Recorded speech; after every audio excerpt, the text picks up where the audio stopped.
on which I'm joining you from today. That's the Dja Dja Wurrung people.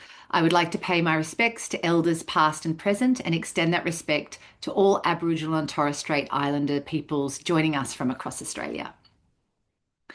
As this is an international webinar, I would also like to recognise that many of us are joining from places with deep histories, deep custodians and responsibilities. An opening in this way is especially relevant to today's discussion.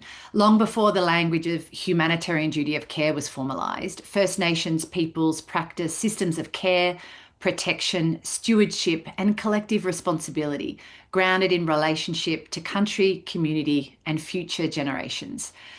So as we explore equity in duty of care, we are reminded that safety, dignity, and well-being are shaped by power, history, and resources, and whose experiences are taken seriously.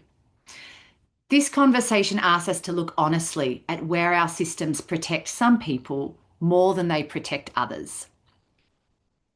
My hope is that today's conversation is grounded in respect and openness and a shared commitment to closing those divides so that all humanitarian workers, particularly those who are closest to crisis affected communities, can access meaningful and equitable protection and care. A very warm welcome to everyone joining us today, whether it's morning, afternoon, or evening where you are. My name is Beth Eggleston from Humanitarian Advisory Group, and I'm pleased to be joined by other HAG colleagues, our research partners from Glow Consultants in Pakistan, Insights in Bangladesh, and our independent consultants from Myanmar, Palestine, and Ukraine, all of whom have contributed significantly to this work. This webinar focuses on our latest report, Beyond Good Intentions, Closing the Duty of Care Divide. The research examines how duty of care is understood and experienced across the humanitarian sector, with particular attention to the differences between international and national staff, and also between international and local organisations, drawing on insights from Gaza, Myanmar, Ukraine, Cox's Bazar, Pakistan, and Afghanistan. The paper highlights the gap between policy commitments and lived realities, and identifies practical steps towards more equitable approaches. This research forms part of the Humanitarian Horizons program implemented under a strategic partnership between HAG and the Disaster Emergencies Committee UK. And it's delivered in collaboration with national research partners across all the study contexts. Today is an opportunity not only to share the key findings and recommendations, but also to hear your reflections on what meaningful duty of care actually looks like in practice, what's already changing, and where further action is needed. So thank you so much for giving us some of your time today. We know that you're all really busy. And once again, I would ask if you wouldn't mind popping your name and organisation and where you're joining from in the chat. A couple of quick housekeeping notes before we begin. Please keep your mic on mute to avoid any background noise for our speakers. And this webinar is being recorded, and a recording will be made available on our YouTube channel after the event. So, as I mentioned, this research is part of the Humanitarian Horizons program delivered through a partnership between DEC and HAG, and it's shaped by the expertise and contributions of our wonderful national research partners. So before we kick off the discussion and the presentation, I would love to invite Edward Beswick from the DEC to share more about the partnership that has made this research possible. Over to you, Ed. Thank you so much, Beth, and hello everyone. It's great to see so many of you here on the call today. So just by way of background, the Disasters Emergency Committee brings together 15 leading UK aid charities to raise funds in response to humanitarian crises outside of the UK. Some of our recent appeals have been for Venezuela, just launched just a few weeks ago. Before that, Myanmar, the earthquake there last year, and before that, the situation in the Middle East in Gaza and West Bank and Lebanon. Our members, there on the slide, bring together 15 leading international NGOs. So in terms of what the DEC does, we're more than just a funder. We also, if we go to the next slide, please, We also work with our members to explore different areas of policy and practice to identify ways to improve. We have convening power. We bring together the sector and we provide that space for learning. Recognizing this, we have a strategic objective to inform and influence the humanitarian sector. And key to this objective is, as Beth mentioned, our relationship with the Humanitarian Advisory Group. So, starting last year, we entered into a multi-year strategic partnership with HAG, supporting their ongoing Humanitarian Horizons program. This was based on a clear alignment between the DEC's research and learning agenda, so the core priority topics we want to research alongside our members, and also the research priorities of Humanitarian Horizon. And the partnership is based on exploring these topics of mutual interest through research papers, such as the one being launched today, policy briefs, and learning events. And there's a real focus on providing practical recommendations that can easily be adopted and applied by a busy humanitarian sector facing enormous challenges to its ways of working. In terms of the topic that we're focusing on today, duty of care, this was identified by the DEC membership back in 2000, back in sort of late last year, so in 2025. And it reflects recent experience of the DEC. I don't need to tell you that Gaza has been one of the deadliest contexts for humanitarian workers, and aid workers continue their work while they see the destruction of their societies and face multiple displacement.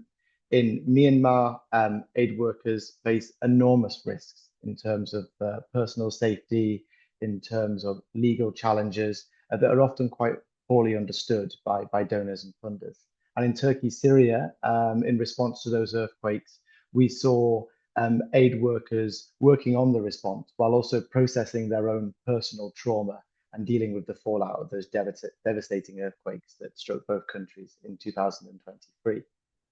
So these are some really challenging contexts. And recognizing that, I think the DEC collectively saw that there were enormous challenges and enormous barriers to duty of care and the way that it is provided in humanitarian responses. But there are also some opportunities with relatively easy wins, easy changes, low hanging fruit, alongside those deeper structural barriers that will take longer to overcome.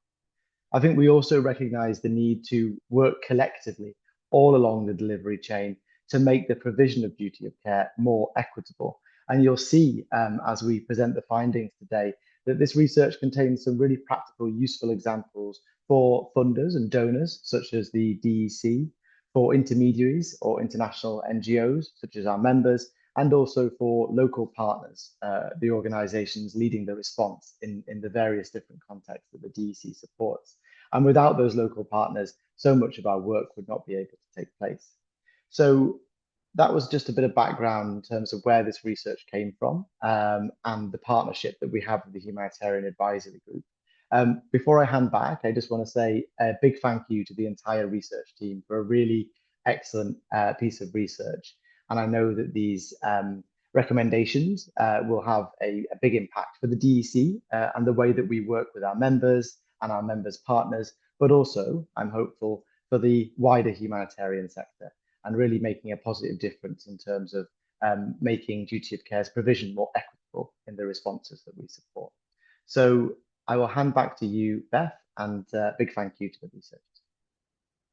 Thank you so much, Ed, and thanks again to the DEC to be able to make this really interesting research possible.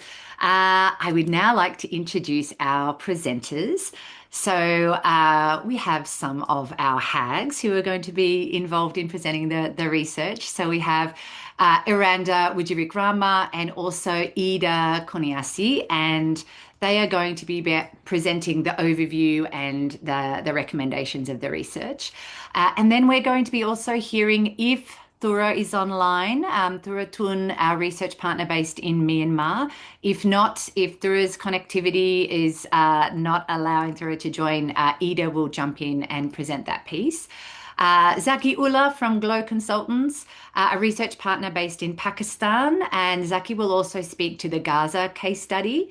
Also, we have Katerina Korikova, and Katerina will be talking about the Ukraine insights, and Suman Sunal Islam from Insights as a research partner based in Bangladesh. So now like to hand over to the research team, and they'll provide an overview of the study and share some of the key findings. So over to the team. Thanks, Beth. I'm happy to start the presentation about the research findings. And thank you so much again for this opportunity. It's been such a pleasure to be with you and share the research on duty of care. So to begin, to help with context the setting why duty of care matters in the humanitarian sector today, as Ed has highlighted previously. So we also wanted to bring a common understanding about what does duty of care in a broad sense mean. So this is not only about physical safety and security, but it's also about well-being. It's about fair working conditions, accountability, and respect to the dignity of the humanitarian staff, particularly national and local staff, who often they are the one who closest to the crisis-affected communities. There are number of global humanitarian frameworks and standards that strongly recognize the duty of care as an organizational responsibility, but unfortunately, this issue is becoming more increasingly urgent as humanitarian workers are operating in more complex and high environment with conflict, insecurity, and displacement. In 2024, our research found that there are 387 humanitarian workers were killed, and the vast majority, which is about 97%, were national and local staff. And this tells us clearly about the risk is not being experienced evenly across the humanitarian workforce.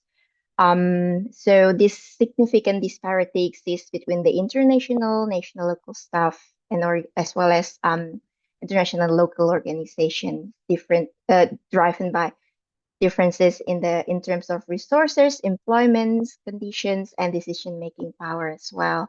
And also, recently we also aware that the sector making significant funding cut, which putting more pressure in terms of providing equitable duty of care and make them as a priority of the organization to provide. And the result is that the risk that fall aside the formal organization control this. It brings such an impact not only to the humanitarian worker themselves, but also to the family, displacement, and the access to basic services. And they're often also excluded from duty of care consideration for local staff, even when they are reduced their ability to work safely. So the central point here is that the duty of care is not only an organizational responsibility, but we need to look at deeper than the compliant issue. It's about a question around the equity, the accountability, and the effectiveness.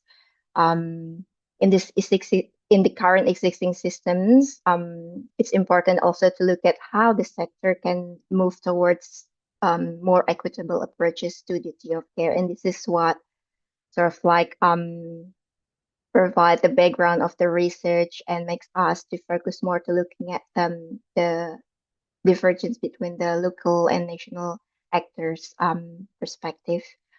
So our research was guided by three questions. The first is how are humanitarian organizations operationalizing duty of care for staff, particularly national and local personnel, and how does this show up in donor and intermediary practices as well? And the secondly, looking at the gaps and inconsistency in policy and practice, especially between the international and local personnel, and again, like how these disparities become normalized within the current humanitarian system.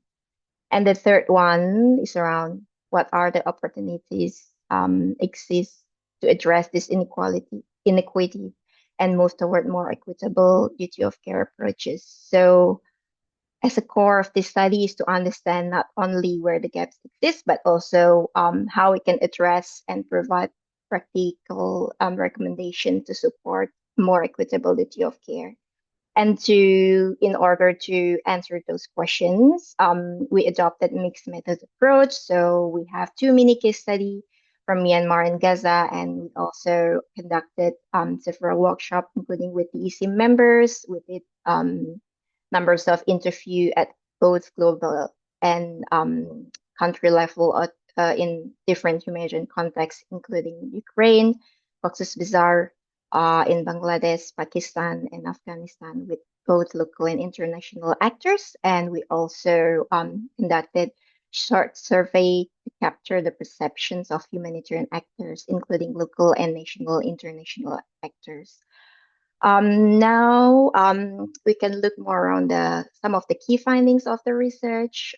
Again, like across all contexts, there's a consistent emerging findings around this. There's a strong commitment, duty of care. There's significant inequalities around how it's being implemented. So the first findings is around looking at policies which not always translated into practice. And this is even though duty of care is increasingly prominent in humanitarian issue, but measures are applied unevenly across international and national organizations. And commitment and principle of policy do not always translate into practice. So on this first findings, there's a strong recognition around the importance of duty of care, reflected in global frameworks, commitment, organizational policies. But there is also a significant gap between the intent of duty of care policies and how duty of care is actually experienced and delivered in practice. Participants highlighted that the policy sometimes does not necessarily reflect it in the day-to-day practice. And we found that this gap is evident not only between the international local staff, but also international local organization operating the same response context. So yeah, having a policy is not necessarily ensuring the humanitarian workers feel protected or supported when they are actually facing real risk when they're performing their duty to provide humanitarian assistance. If we can shift to the next slide, Sarah, thank you. The second finding is around how race is being normalized. So there's a tolerance of race is normalized and accepted to greater degree for local and national staff and organizations, and it's leading to disparities in duty of care provision. So both individuals from the individual perspective and organizations, they make decision duty of care based on how they perceive and tolerate the race. And over time, some race becomes so common that they are treated as unavoidable or as part of their commitment to work. And this risk exposure perceptions and tolerance fundamentally shape and how the provision of duty of care is implemented. And as a result, many organizations unintentionally accept higher level risks for local staff than they would for the international personnel. And this shapes how the policies, the practices are applied, and it contributes as well to unequal levels of support and protection to the humanitarian workers. If we can go to the next slide, Sarah, thank you. The third finding is around good practice exists, which highlighting some reasons for optimism. And so there is effective and equitable locality of care approaches, which are enabled by contextualized approaches, recognition of local knowledge, and strong partnerships that allow for safe space to discuss race. So we identify many examples of meaningful and effective duty of care practices implemented by both local and international organizations. What distinguished the successful approach was they were tailored and usually really speak to the local realities rather than applying global or international standardized solutions. And this is very important to create an effective duty of care based on trust, strong partnerships, as well as recognition of local knowledge. And importantly, these measures of duty of care were not treated as a compliance exercise or just another checklist only, but instead they reflected a very genuine effort to really look at and understand the risks faced by both local and international actors holistically and respond to the needs that speak to the realities. If we go to the next slide, Sarah, thank you. So the fourth findings around unequal access. So localized duty of care approaches are hampered by availability and accessibility of relevant measures. So we're looking at different type range of duty of care categories, and local staff usually have fewer duty of care supports measure available. So across duty of care, they often experience limited measurement, including safety and security services, health coverage, legal assistance, psychosocial support, including rest and recuperation measures as well as insurance or hazard pay as well. And the largest gap was detected in the medical and health coverage, which only 60% of local staff reported that they received this type of support compared to 91% of international staff. And then when we look at the largest gap, it's around other well-being measures, with only 45% of local staff reporting their availability compared to 80% of international staff. Again, these findings demonstrate how the inequalities reflected in the implementation of duty of care, and they are also embedded across multiple dimensions of duty of care. Can we go to the next slide, Sarah?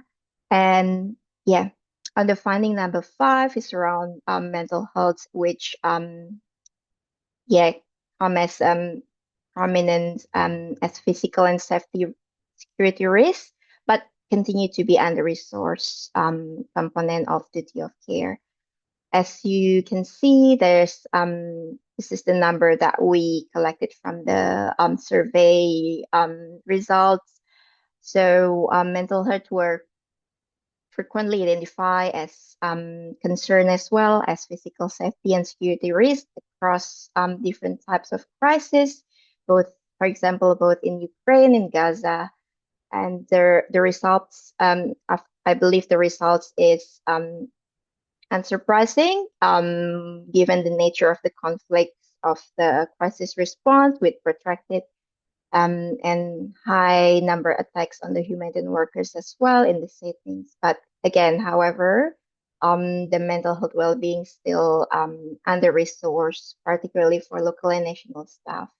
And then this finding also highlight that there's a need to take a more holistic view of duty of care that recognize not only physical safety, but also emotional and psychological well-being as well as the core elements of protection. The sixth findings is around mental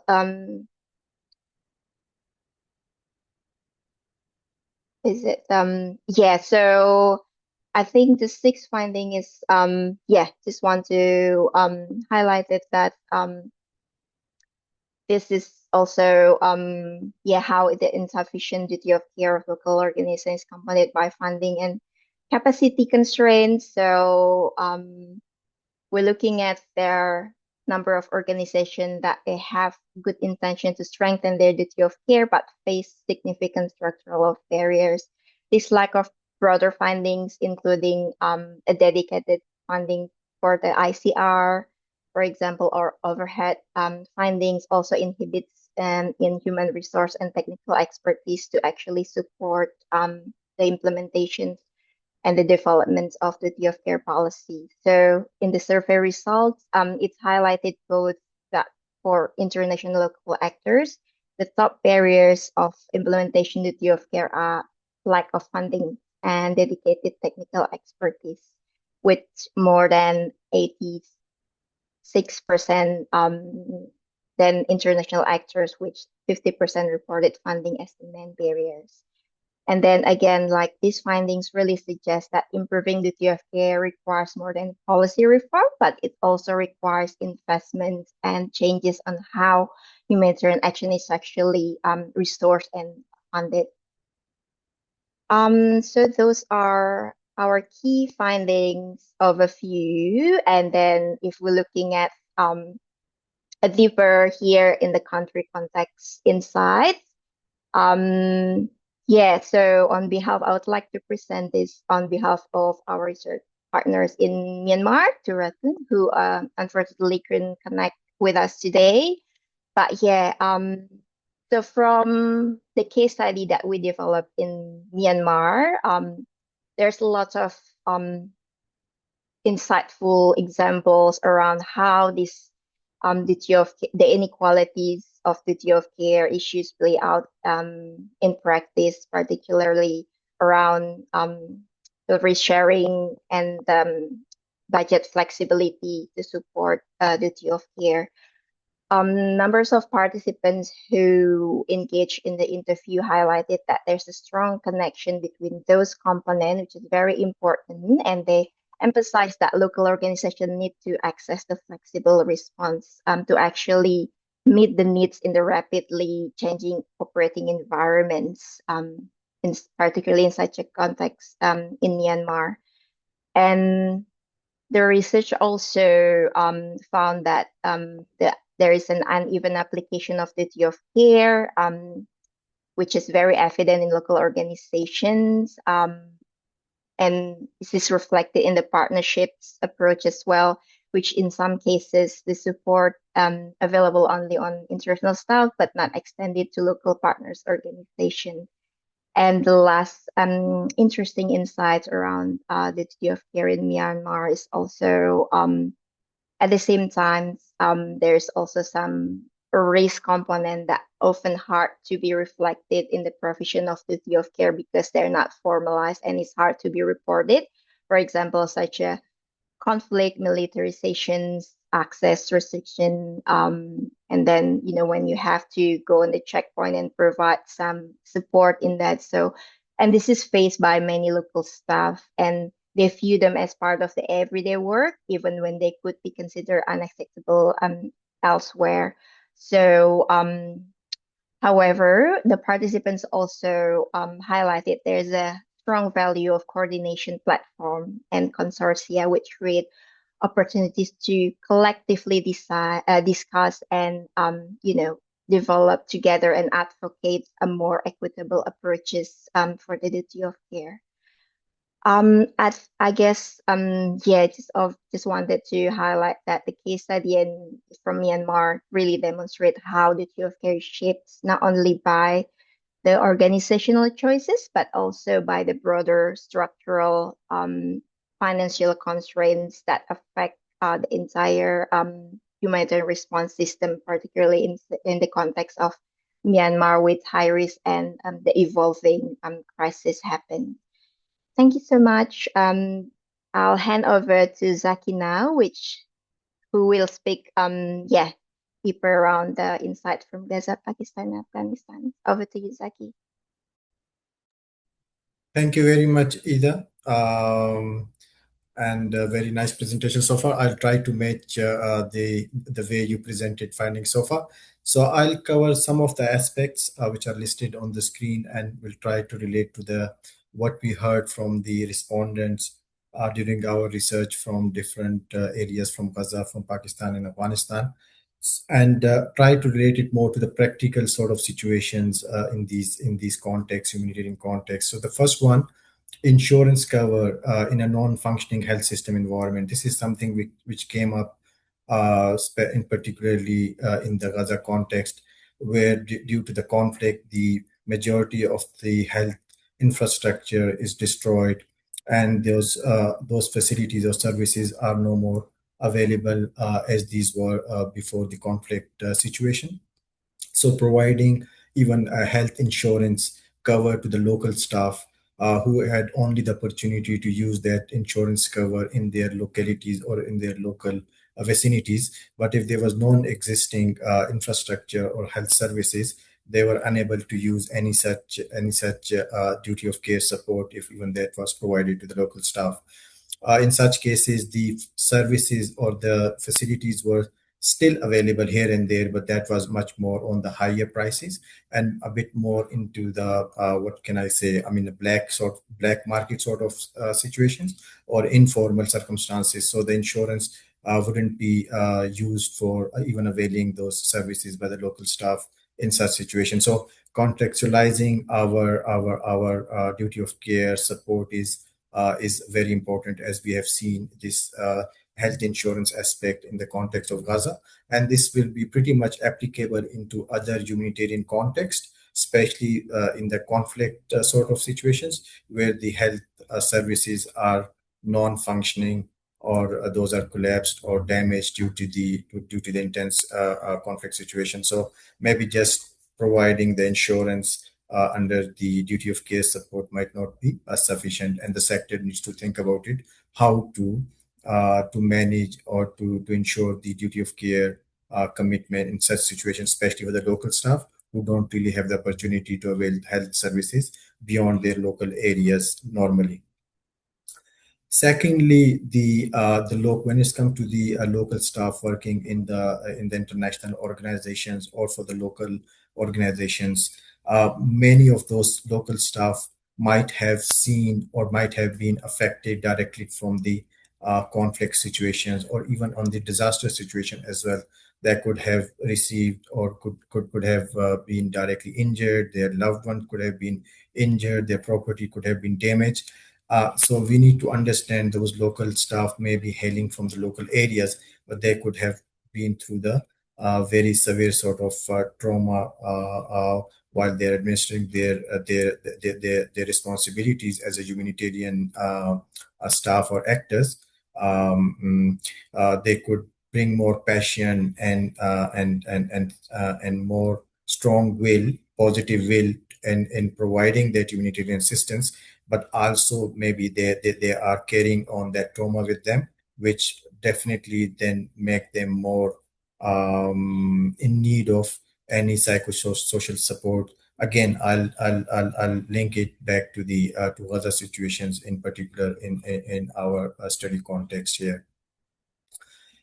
Then safety and security, thinking beyond the office premises and duty hours. When it comes to the international staff employed in the international organization, what we have seen or heard from the respondents that those international staff, like, I mean, they are in the office premises, and generally those office premises, under the circumstances in which the actors or the humanitarian organization need to operate, are made as much as possible protective.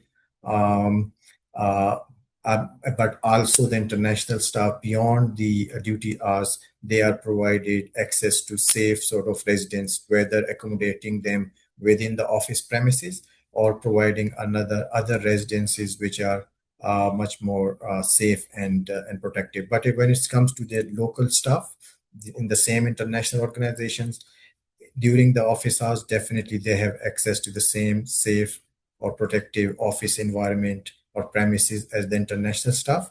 But after the work hours, they are pretty much exposed to the higher risk, which is present there in the circumstances they are operating. Again, strongly related to the conflict zones and to the Gaza situations in particular. What the humanitarian actors can do about it, at least it should be recognized as a duty of care element and issue a challenge. And then definitely as a sector, we can think about it and we can come up with some measures. For example, at least providing the local staff with some safe, secure transport, which can take them to the office premises, to their residence at least.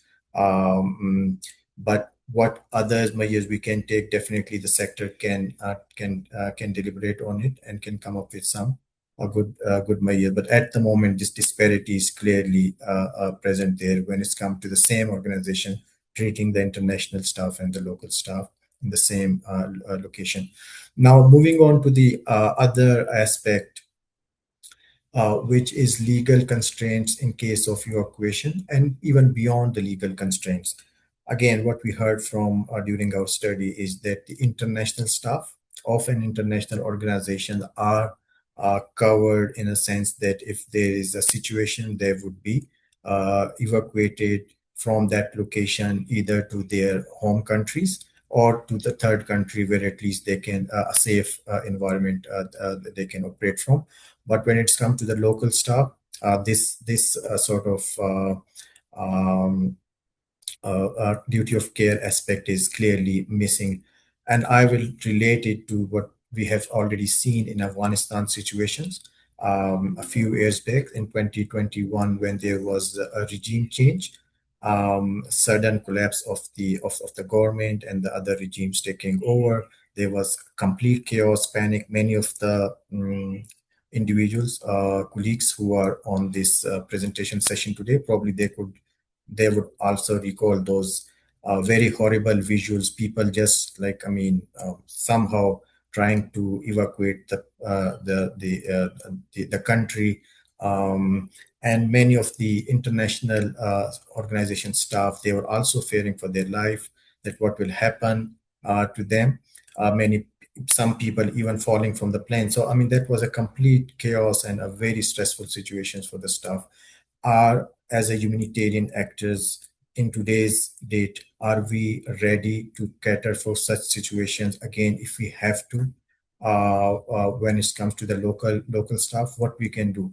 So I put that a legal constraint because this is something the some of the respondent from international organizations particularly mentioned, that besides some financial resources required for any such effort, there's a legal constraint as well when it's come to the evacuating those local staff from that particular country. But definitely as a sector, we can think about it, we can come up with a strategy, we can come up with some possibilities and opportunities of that very important duty of care aspect, which is available to, again, to the international staff, but clearly missing for the local staff. And we have seen in the case of Afghanistan, which was very, very horrible when actually that situation happened, which required the evacuation. Now, on the other aspect, context-specific duty of care, needs for gender, and also I'll relate it to the next point, instances where the good practices are taking place beyond the written policies. I do understand our first finding itself was reflective of the information or the duty of care aspects mentioned in the policies, but generally in many of the local or even the international, those are not practiced to the extent. But I also want to bring another aspect or the opposite side of it as well on the table, because that also came up in our discussion. Small, minor, what I would say, few examples, but there was those examples where that was completely reversed. There was some good duty of care practices being carried out, but not necessarily those duty of care practices were mentioned or documented in the organization policies or funded intentionally by the international actors, such as providing the women staff in particular some a transport facility to commute from the workplace to their residence. And also a very important example, and I'll mention the country Pakistan, where one of the organizations shared that they are providing lifelong financial support to the families of to some of their staff who were killed few years ago by the militants because of their work environment where we operate. But they were on the duty, they were performing their humanitarian work. So this or local organization is still to date, they are financially taking care of that family and providing some financial support to the families. But again, this support is kind of ad hoc, being a good practice, and they're doing it from their own sort of core resources. They have no direct international partner have kind of come up and supported that interventions. Now, bringing those good examples maybe happening in ad hoc basis on a very smaller scale are important in terms of that we can learn from them, we can refine those good practices, we can develop those good practices, and then we can adopt them as a sector on a larger scale. So I'll just stop here and hand it over back to Ida and Beth. Thank you. Thank you so much, Zaki. That's it's so interesting to see how these points are coming out and how it resonates also across different contexts. Can I hand over to Katerina now, please? Yes, thank you very much. So hello everyone, hello colleagues, thanks Hak for organizing this presentation and DSC of course, and also I would like to thank a lot to all the incredible organizations that took part in this research, these interviews in Ukraine, and that shared their experience and views on this important topic. So I have a few points, and I'm sure that it's much more to talk about, but yeah, so I would like to focus also on key successes, some positive shifts, and also on remaining challenges. So to start with, one of the clearest findings from the interviews was that currently there has been a significant progress in recognizing the importance of duty of care in Ukraine. And of course, these positive steps, they are happening due to realities of the continuous war. Humanitarian organizations are operating in extremely difficult environment, like drone attacks, ballistic missiles, repeated shelling, blackouts, difficult winters, and so on. And of course, protection and care about well-being is one of the key steps to provide a response effectively. And one of the important milestones was that development of minimum duty of care package recommendations in 2024, which were developed by Swiss Agency for Development Cooperation and Ukrainian partners. And of course, a huge role was for civil society organizations, coordination platforms, jointly with several international actors who have invested considerable effort to advocate in duty of care to become an important part of humanitarian response. And if talking about some good examples, we heard quite a lot of them because we talked to organizations that have in this or that way already implemented some duty of care practices and quite successfully. So several organizations reported taking these mentioned recommendations as a foundation for developing of their own systems, but also adapting them to their operational realities. A few others told that they already had some duty of care measures before, but so, for example, providing duty of care for both organizational staff and also to partner organizations. So it's kind of equal treatment, but with these guidelines, practices were extended. And for example, instead of 5 options, now there are 9 options and so on. Also, there is a positive tendency of institutionalization. So introduction of formal policies on duty of care, some specific positions in the staff in local organizations like security officer, incident reporting systems creation, introduction of mandatory training programs. So these kind of things to make it more structured. Of course, it's not present in all the organizations, so we can't talk about every humanitarian actor in Ukraine, but still this happens, and that's a very good sign. And another encouraging development is that also due to consistency, due to advocacy, support from local and international partner organizations, also duty of care is more easily integrated into the project budgets compared to a couple of years ago. So, for example, one of the actors mentioned one of the donors, Ukrainian Pooled Fund, that they recently started integrating requirements and budgeting for duty of care, and that, of course, helps a lot in the sector. Also, interviews highlighted growing collaboration between local organizations. and different coordination platforms regarding provision of duty of care. So, for example, respondents described joint training initiatives or collective arranging of insurance when it's not possible, for example, to do it from one organization. They collaborate, and this could be or renting equipment. And this could be seen as one of the practical ways to strengthen duty of care provision when resources could be still limited. And I'm sure, again, that colleagues may mention a lot more of good practices, but coming to remaining challenges, of course, there are still a lot, and a lot of work still needs to be done. Funding, of course, was mentioned as one of the biggest barriers. And also, duty of care is more and more recognized by donors as a very important point. This comprehensive protection and also general well-being measures, so all the system remains quite expensive.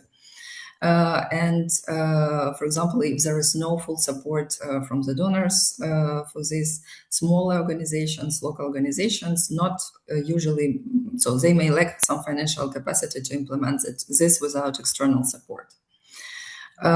Also, it was mentioned that somehow duty of care is still a relatively new concept to many donors, not only donors, local organizations as well. But if talking about donors,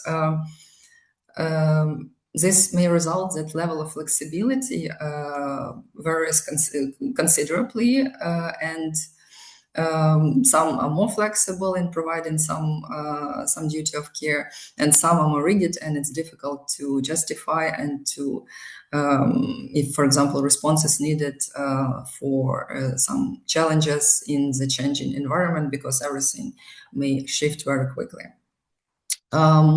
Also, as it was already mentioned today, it's still a big gap between duty of care provision to local and international organizations. Usually international organizations are covered much better. There are some positive examples of equal duty of care practices, but in majority of situations, it's still unfortunately not the case. And another challenge is organizational capacity. So that several respondents explained that many local organizations also are still developing understanding of duty of care. So what is it, what it includes, and sometimes it may be not a priority because the priority is to implement the project and so just to do the work.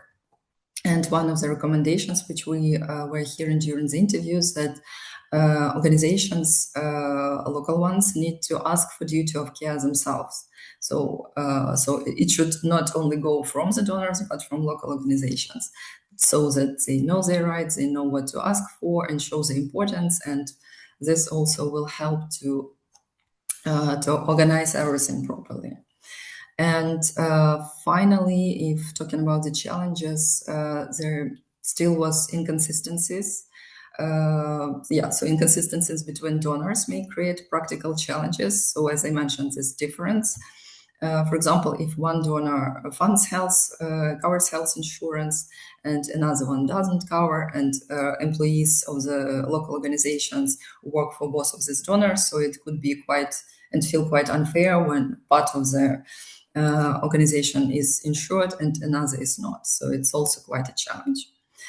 And but overall, to conclude, I think that interviews showed that duty of care is moving from just if the humanitarian organizations need to protect this stuff to how it could be done more effectively, more efficiently. And again, local organizations, partner organizations, coordination platforms are doing really great job in advocating the needs.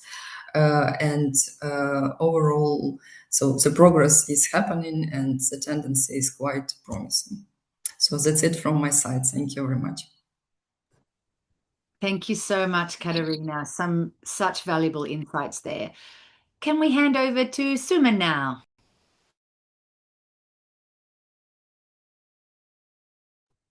I think you're on mute, Suman. Yep. Am I audible now? Welcome. Yes, we can hear you loud and clear. Yeah.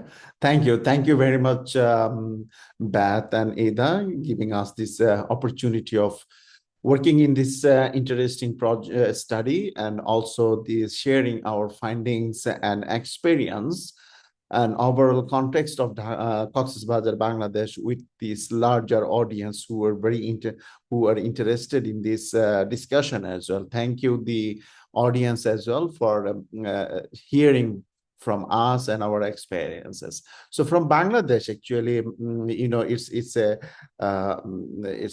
the emergency situation is now around 10 years, is 9 years now, and the funding is getting cut down here for various reasons. So though the number of refugees over the time is increasing, and but a need also been increasing, but the services from national and international organization and events are getting cutted day by day. So in this kind of the context, when we started this study and discussing with national and international staff and organizations, it's obviously giving us views that it is an important area, though it's a very new terminology for the people. But people understand that it is important staff's being taken care of for their not only for their safety, security, occupational safety, and an overall kind of the psychological safety and peace. So with all this discussion, when we find that this terminology, duty of care terminology is new for the organizations, new for the people, but there are some cases where everybody agreed that it is important for the organization and for this staff, particularly looking at the women staff in the organizations and the local staff in the organization. We got the stories from different stories of disparity when we started talk about this duty of care issue. Disparity between the permanent staff and the project staff in a local organization or in an international organization. Disparity between the national staff and international staff. Disparity between the international organization and national organization, donor organization, and the international partner organization versus the local organization. So all is like the story of disparities. Everyone have their own version of stories, and that ended up with the disparities.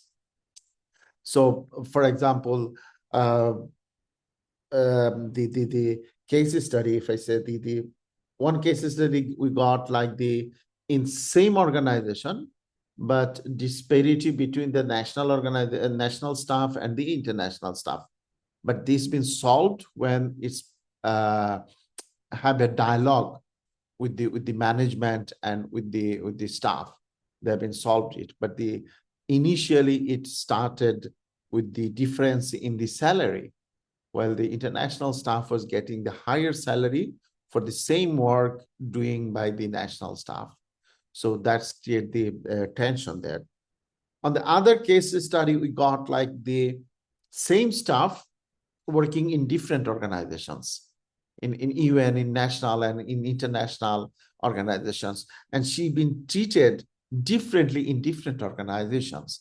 So she feel more safer and being taken care of in international organizations and UN organization, where the local organizations usually do not take the care of those for her when she was working for them. So when we're discussing the reason for that, it came up like the absence of due diligence of the duty of care in the due diligence process. None of the national organizations have embedded any of the duty of care issues in their human resource policy or any other policies. Well, we ask them, when you have like 20, 30 different kind of the policies, and you, in many cases, you obey all those policies to some extent, why don't you have a duty of care issue in your human resource policy or other policies? And the answer was like we got those answers in many of our localization discussion as well. Answer was like, well, these are not actually looked at the due diligence process by the donors. So when donors came in to us, most of the policies developed by national organizations are because donors want it. So they develop those policies and things. And there been very honest saying that donors didn't ask for due diligence at the time of due diligence to developing this duty of care policy or things like that. And also, most of the national organizations are project-based organizations. And the kind of the procurement that been followed by international organizations and UN organizations very much competitive. So it's kind of the subcontracting, it's kind of the bidding process. So in most of the cases, they try to become lowest bidder in terms of finance. So not usually they keep all those expenses in their projects. Neither the donors allow them for this kind of the expenses. And very much understandable that those local organizations actually do not have that kind of the financial capacity for taking care of all the duty of care issues with you for their staff. So in summary, saw that what we find that there is a policy gap among local, international, and even agencies. There is also a practice gap, and there is disparity in the whole context and scenario of the work. But people value the discussion, and they kind of demand this discussion to be taken forward. And because end of the day, it's the humanitarian or workers, particularly who work on the ground, are the most vulnerable, also the vulnerable people on the ground, and particularly the local forefront humanitarian workers are also poor in Bangladesh. They're very poorly paid by the national organizations. So they need kind of the sense and feelings of security and confidence on their employment and their work as well. So thanking again, everyone, giving us this opportunity. Thanks so much, Suman. And I think you've raised some pieces there that are often overlooked. So thank you for those insights. Really, really valuable. And now we're going to Iranda to take us through the recommendation piece. So what can we do to address some of these challenges that have been outlined? Thank you, Pat. So I'll try and, I won't talk to all the recommendations. I'll try and run through them at a higher level as much as possible so that there's enough time for a bit of a roundtable discussion with the partners and for other participants to share their insights as well. We've tried to structure our recommendations across a few key themes, as well as try and identify responsibilities where, so try and split those recommendations across donors and funders, intermediaries, as well as local national organizations.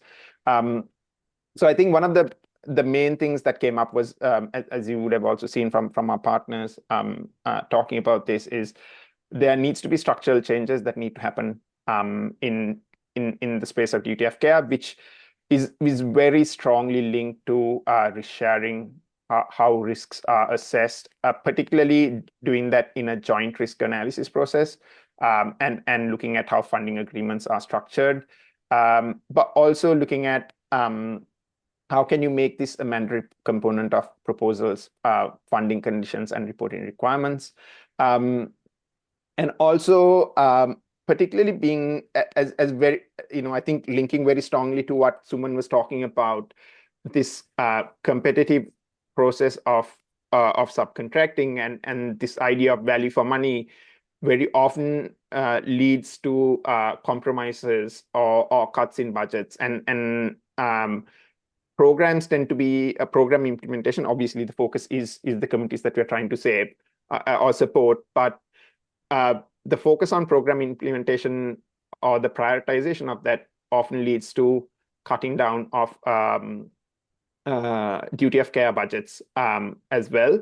And again, there's a number of as Ida also mentioned, there's a number of frameworks and charters that are available around supporting or protecting humanitarian workers and frontline staff, which includes obviously at a national level, there's the Declaration on the Protection of Humanitarian Personnel, but also importantly, there's Global South initiatives, right? Like the Charter of Rights for Frontline Humanitarian Community Workers, which is something that organizations can sign up to and aspire to and collectively try and advocate for as well. If we move on to the next slide, on structural changes itself, there's some more recommendations for international organizations and intermediaries, particularly linking to looking at risk sharing, creating equitable risk sharing partnerships, and really focusing on that contextualization as well. Embedding duty of care into partnership agreements is really important, and not just physical safety, but also looking at the mental health side of things also as well. Documenting risk exposure and impacts is really important. I think, again, this requires honest engagement with national partners and trying to, as Ida also highlighted, not trying to sort of use a standard assessment of what risks are, or assuming what risks are experienced by national staff in a particular context. For local and national actors, there's really there's really important elements around articulating and thinking about how you negotiate context-specific duty of care priorities, what it means for the particular context you're working in, as all of our partners talked about, from Zaki to Katrina to Suman.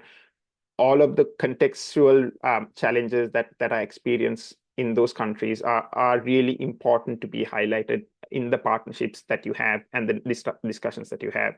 And again, as Suman highlighted as well, strengthening internal governance is also really important for local national organizations, because that is also one of their responsibilities to their staff.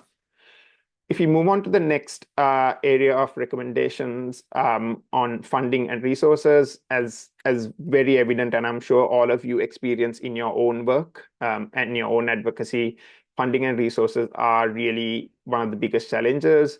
Particularly the project-based funding tends to be one of the critical challenges. I think Suman raised this, as well as I think Katrina, around the fairness experienced within an organization, because very often local national organizations will have staff who are brought on to particular projects.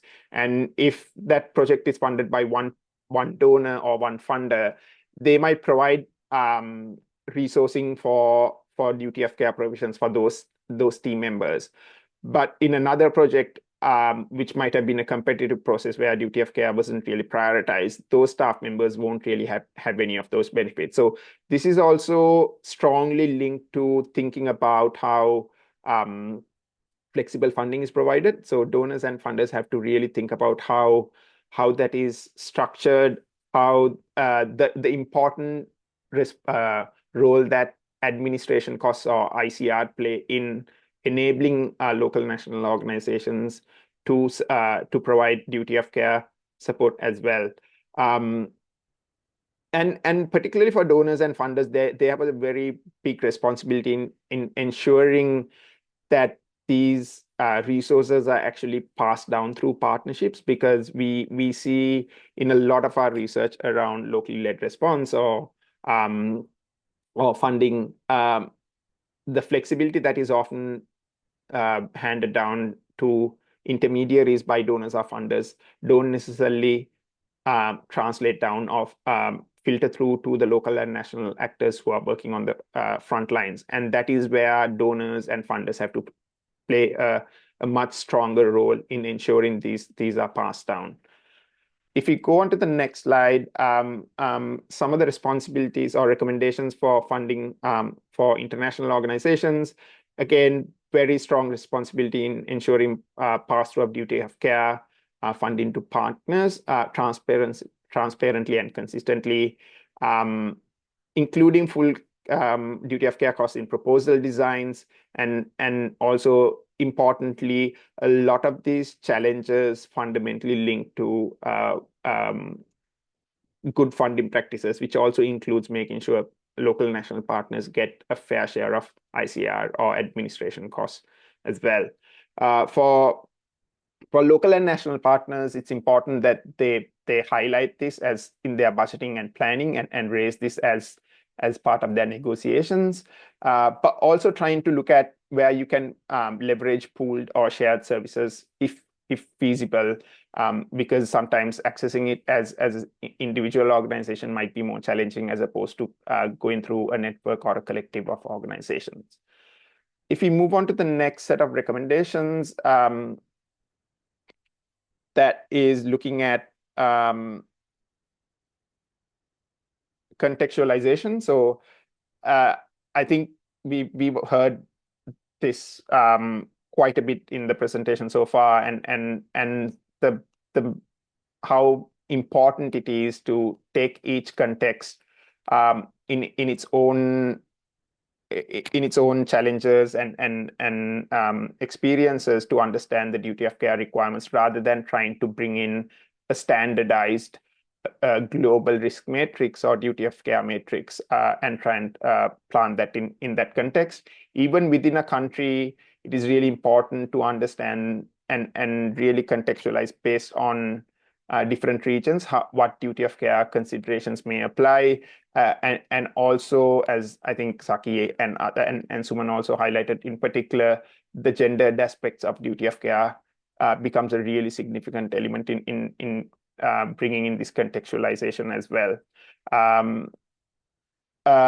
If we move on to the next set of recommendations, this is around legal and accountability elements. So this is around, for donors and funders, can they set minimum duty of care standards or requirements across all funded partners?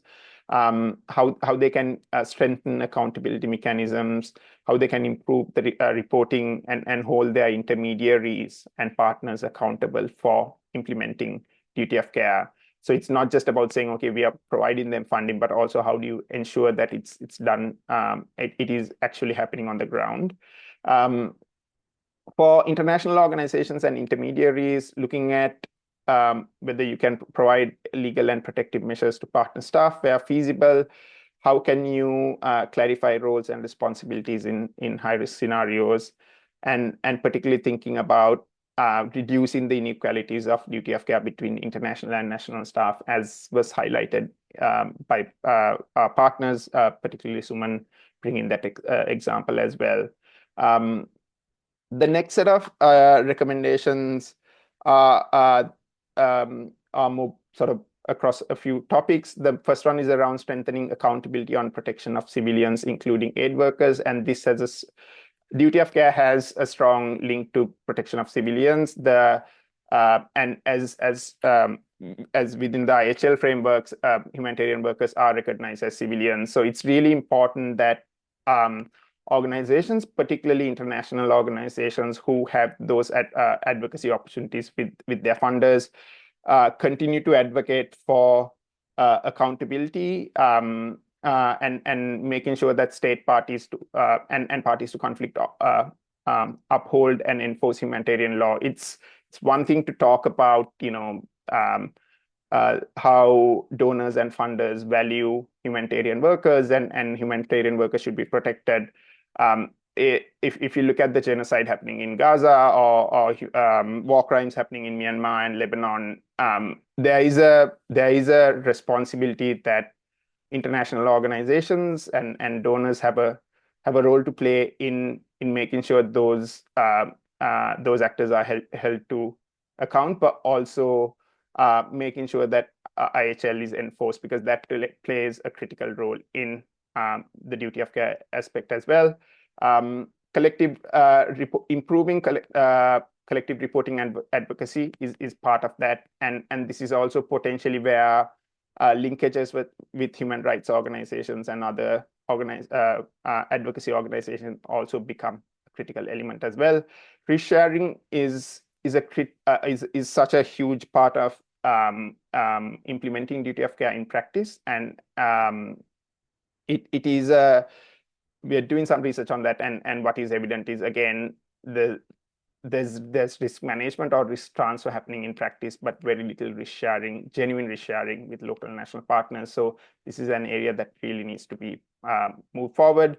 And there is, again, a really strong relationship with localization or local-led humanitarian action, where some of those principles and the priorities that have been identified in these areas, particularly about quality funding and flexible funding, have strong relationships to ensuring duty of care progresses in the space. With that, I might hand back over to Pat. Just noting that I've quickly run through the recommendations. All the recommendations and more details are available on the report. We'll put the link in the chat, and you can also access that through the QR code as well. Over to you, Pat. Thanks so much, Aranda. Thanks so much for going through where we can be heading next, which is very important. What we have now is a couple of questions for each of our researchers. That being said, I am going to be coming to some general Q&A as well, so I would like you to think about if you have any questions. But we're going to go first to our researchers to see if they have some reflections on a quick couple of questions. So I'm going to actually throw a question first to Katerina. Katerina, in your opinion, what would make support more meaningful, realistic, and equitable duty of care in Ukraine? Thank you very much for this question, Pat. So again, to start with, I think local organizations working on the ground will respond to this question much better, but I will try my best. So from what we heard from the interviews, there are a couple of points that I think are worth mentioning. So in my opinion, first is, of course, flexibility and of donors and ability to adapt to the current context and on the real needs, because they are, as I already mentioned, they are changing really fast, and this flexibility may help a lot to deliver proper services and humanitarian support. So there is openness and adaptability.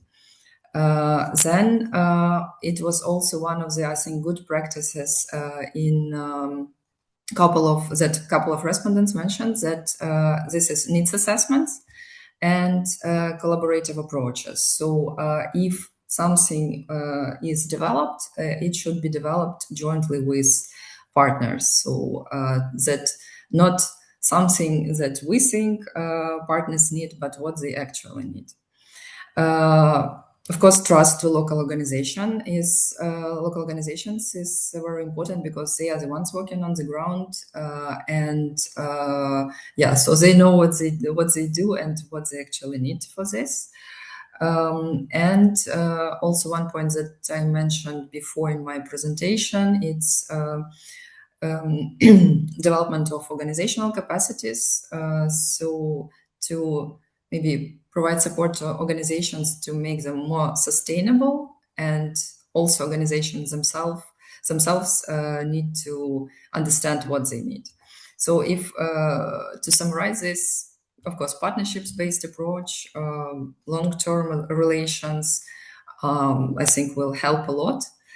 And also this leads to this discussion on risk sharing, because I'm also currently taking part in another research on risk sharing. And it's interesting that duty of care sounds in every single interview with relation to risk sharing. So this sharing risk together with partners is very important point, and it will, of course, help a lot. Thank you. Thank you, Katerina. Yes, I think this connection between duty of care and risk sharing is really becoming more evident, isn't it? So, yeah, thank you for those reflections. Zaki, coming to you next, I would love to ask you, what is one assumption that you think international organizations or donors need to stop making about duty of care in your context? Thank you very much, Beth. I think I'll start from, the international organizations or international actors. The way we use the word the local staff, sometimes it gives a wrong impression or maybe not the right contextual information, because it gives an impression sometimes to the international organizations that local means the staff is from that particular location where the office is based, where the activities are taking place, and they have access to their families, their residents, their friends, their routine recreational activities. In the humanitarian sectors, it's not always true. In fact, in many of the instances, it will be a wrong assumption. And when we make this assumption wrong, it then relates to the duty of care needs that we identify or we support. For example, a local actors could be the one, as I mentioned earlier in my response as well, that local staff might have been directly impacted from that particular conflict, natural disaster for which the humanitarian assistance is taking place. So maybe that person is carrying that trauma from that particular situation. Also, maybe that local staff is deployed in the part of a country, staying within the country boundaries, but in another location of the country where, the probably even the language is different, even there are significant differences in the cultures. His or her family is residing in some other part of the country. So many of the characteristics of that person or that local staff becomes similar to the any international staff deployed to respond to the humanitarian situation in that context. So we need to understand and cater our duty of care support accordingly, particularly in this situation or in these circumstances. I'm referring to the psychosocial support, which comes up to be one of the key sort of a need from the humanitarian actors. And this is not only for the international actors, but for all those very reasons I just mentioned, is also equally important for availability of such support to the local staff as well. Yeah, so I'll just stop here. Thank you. Thank you. Thank you, Zaki. Yeah, absolutely. And thank you for raising that whole piece around psychosocial support. Again, we really need to be continually stressing this because it's constantly overlooked. Suman, coming to you, if an organisation was setting the standards for duty of care, what would be the one thing that you would prioritise that is often overlooked? Well, as Jackie was saying, that in a humanitarian context, there are staff within the organization. There are many classifications. I have seen number of local organizations. I would say the local organization thing. In local organization, I have seen many of the organizations human resource policy plan and procedure, and they have classified their staff and benefit, salary, amenities are different from one staff to another staff. One category of staff, then another category of staff. Staff are being employed short term, and even very short term staff are being employed, and they are pushed through the front line.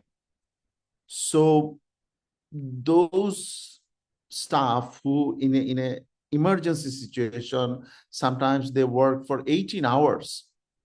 They need to be taken care of and ensure not only money. Money is not the only answer for every problem. So thinking beyond money, thinking beyond salary, and giving them the, as I said in my earlier discussion, giving them the confidence and security feelings. So again, coming into the psychological issues, giving the staff that when I'm going to fight in a unsafe situation, I have back someone keeping my ropes tight. You know, climbing in a mountain, when you feel there is a rope with you, you know, so giving that feeling to the staff. So I'm not sure how to put it in policy language, but give that to the staff. Thank you. Exactly. That's the thing that really counts. Absolutely. And isn't that maybe ironic that that's the thing that we feel may be missing from our policies and the implementation? Thank you to you all. I'm now going to open the floor for questions. And while some of you may be thinking of what to pop in the chat, there is a question there already. It's such an interesting question. It's around the finding around the normalization piece. And I often liken this to this concept of the frog in the boiling pot, that some of you might be familiar with this concept that things just become usual. And what's been fascinating is when chatting to local staff, many of them may have perceived the risk to them as lower than it actually was. I mean, the statistics Ida spoke to at the beginning of this session, more than 97% of humanitarian workers who are killed and injured are local staff. And yet sometimes their perception of their own situation may not be the actual risks that they are facing. But I wanted to put out to some of our local researchers, do you have any reflections on that finding around that normalization piece, that second finding? Oh yes, and Aranda as well. You've popped up into the bottom of my screen. Maybe I can start, and I'm sure others will have a lot to share as well. I would just draw the normalization as Ida talked about it, like very often, because it's particularly in protracted crises, it happens so normally. It's considered, or it's part of life. Maybe just the example that I might like to draw on is when Ida was talking about the mental health MHPSS, psychosocial support in Gaza, where we've seen the worst atrocities happening in the ongoing genocide, and where humanitarian workers are being deliberately targeted. Only 69% identified physical safety as one of their priorities, as their priority, whereas 81% identified mental health and psychosocial support as a priority. That in itself shows how the ongoing physical violence has become normalized, and it is part and parcel of their daily work. And so I guess that's a very stark contrast to how some of the figures have come up in other contexts as well. And I think this is where it's sort of accepted as the norm that frontline workers and local national staff are all, it's part of their job. And some of the organizations, what we've seen is some of the organizations consider it's part of their ways of working, rather than thinking, oh, we actually have a right for duty of care. We have a right to be protected and supported by or safeguarded by our organization and the partners who fund us. Yeah, thanks, Aranda. Before going to our other researchers, I just want to get in this other question that's come through. A great question. So really it's around how do we better listen to frontline staff? I mean, often frontline staff have the answers to some of the challenges that they face. But how do organizations, either at the regional level, the global level, how are they listening properly to those frontline workers? If I may allow, I have experience responding the emergencies in Bangladesh. So yes, it's not that this listening should be happening during the operation. It's a preparation time work. So I think this duty of care for the humanitarian staff, we are doing this kind of, is one of the pioneer work, I think. So nobody actually thinking around it. So from this study, we flagging this issue, that this is an issue we need to take care of, and part of our preparation for emergency response and part of our contingency plan. And for that, we need more discussion with the staff. It's just a start. So we need more discussion with the staff and more information on and looking at our own human resource policy and response policy, contingency plans, how we do those duty of care for the people who are on the front line, who are facing the bullets. And if we're asking them while the bullets are flying, we failed because we should have asked them beforehand, just as you were saying, Suman. We have 1 minute left. I just want to throw to Zaki and Katerina if you have any final thoughts before we close. Katerina, maybe you first. I was thinking what else to say, but again, I think colleagues already mentioned everything important. And yeah, so from my side, again, I'm not a humanitarian worker, so I'm working on research, and I'm sure that those working on the ground, of course, know better what and how everything is functioning. So yeah, we need to think maybe about some mechanism of how to talk with local actors, how to do this beforehand. But what I'm sure is that definitely localization and listening to local organizations is the key to success in almost in every single action. Thank you. Katerina. Thank you so much. Zaki, last word to you. Yeah, I'll try to be concise because the time is almost over. Very quickly, the intermediaries or the international organizations who are in direct partnership with the local actors, definitely from at the beginning of any partnership, there needs to be open discussions and in a safe environment, so that the local organizations and their staff feel they can share whatever the duty of care and the risk sort of situations around them, and it won't put them as an organization or as individual in a situation where they can lose some sort of funding, or so that's important. I think this is one of our recommendation and finding aspect as well. Secondly, the institutional donors, from where most of the time this money flows eventually to the local actors, they need to establish to some extent.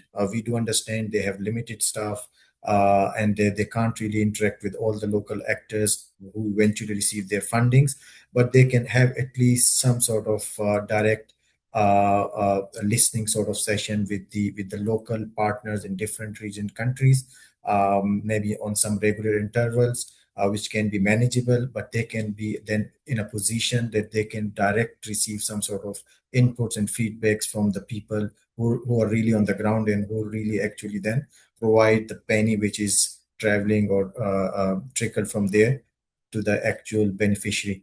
So I think that will also be really helpful. If their mindset and their awareness is improved, I think we can have see much quicker sort of results on the duty of care aspect on the ground level. I'll just stop here. Thank you. Thank you, Zaki. That's a great note to end on.